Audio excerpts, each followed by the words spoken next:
Flash work कैसे करता है और सुकुना जैसे टफ ओपोनेंट को भी ये बहुत डैमेज दे सकती है। ब्लैक फ्लैश को कोई अपने व्हील से कंट्रोल नहीं कर सकता, जिससे काइसेन की हिस्ट्री में अभी तक कोई ऐसा यूजर नहीं है जो ब्लैक फ्लैश को कंट्रोल कर सकता। सातोरू गोजो भी नहीं, जो कर्स टेक्निक को एटॉमिक लेवल पर देख सकता है अपने 6 आईज के हेल्प से।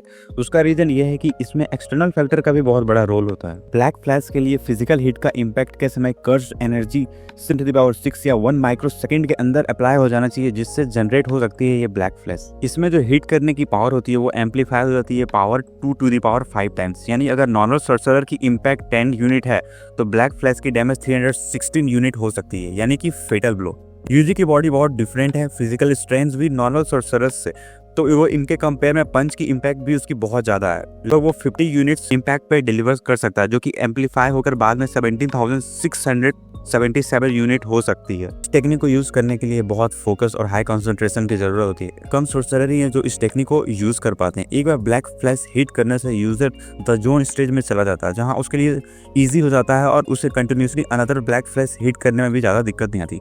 ब्लैक फ्लैश यूज करने से कर्स टेक्निक को यूजर और भी बहुत अच्छे से समझने लगता है। जैसे एग्जांपल माहितो ब्लैक फ्लैश को यूज करने के बाद वो बहुत तेजी से इवॉल्व करने लगता है।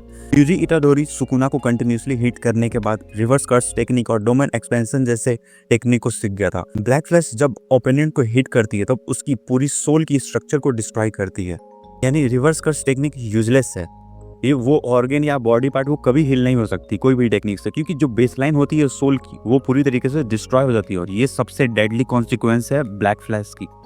माहितो को ब्लैक फ्लैश से हिट करने के बाद उसकी पूरी सोल लगभग डिस्ट्रॉय हुई थी। उसे कितना भी कर्स एनर्जी दिया जाता वो कभी हील नहीं हो पाता। ऐसा होता जैसे कि किसी कर्स एनर्जी को ऐसे बर्तन, या मान के चलो वो बर्तन माहितो यूज में डाल रहे हैं जिसमें बहुत सारे लीक हो, यानी कि वो यूजलेस है। माहितो का खेल खत्म था, उसे बस एक और पंच ही चाहिए था जहाँ उसे यूजी फिनिश कर देता। ये रीजन है कि ब्लैक फ्लैश